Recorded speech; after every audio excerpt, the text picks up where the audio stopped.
But basically the issue is when you define your city around cars, what do you get? You get more cars. And then when you get more cars, you even have to call your friends to help you cross the street. You know, this seems to be funny, but when you get streets that are 60 meters wide, like most of the 6-lane roads, it is true. But when you define your city around people, what do you get? You get more people. So it can be done. And I'm just going to show some examples of cities whose leaders define their cities around people, and they got more pedestrians and more cyclists.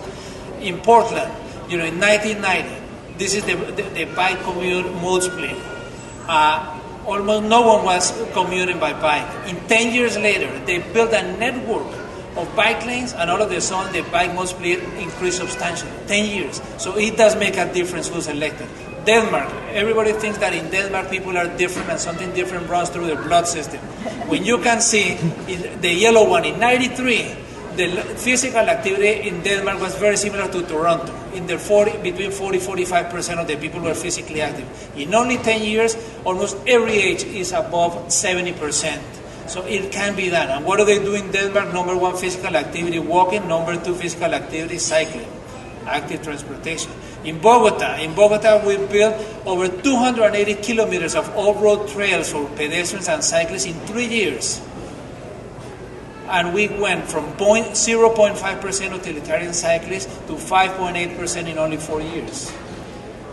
And we closed, when I was Commissioner of Parks and Recreation, over 91 kilometers of roads to cars every Sunday of the year. And we got over 1.5 million coming out to walk, bike, or skate.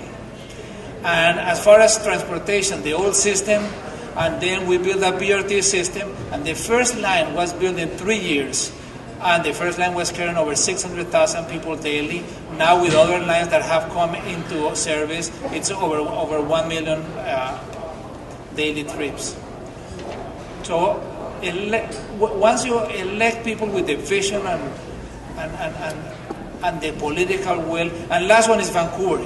Vancouver, for over 30 years, Vancouver has not allowed any highways into the city, despite a lot of pressure from the residents and the provincial government. And they chose a way of life. And no wonder Vancouver has become the most walkable and bikeable city in Canada.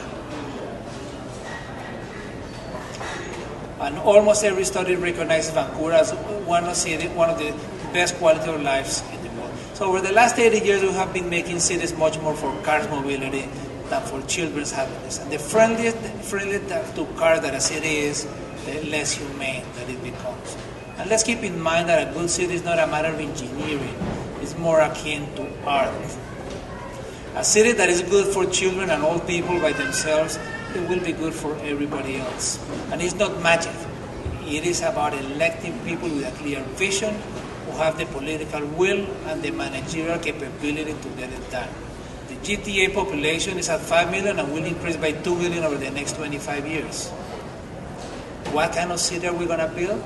A walkable and bikeable city is much more than just painting bike lanes. How do we want to live?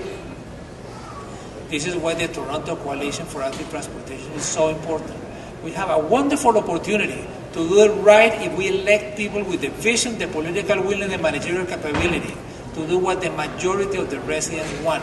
That is how democracy should work, not by providing the squeaky wheels the oil. So it is up to us. It is about doing things right. But more important, it is about doing the right things. Thank you.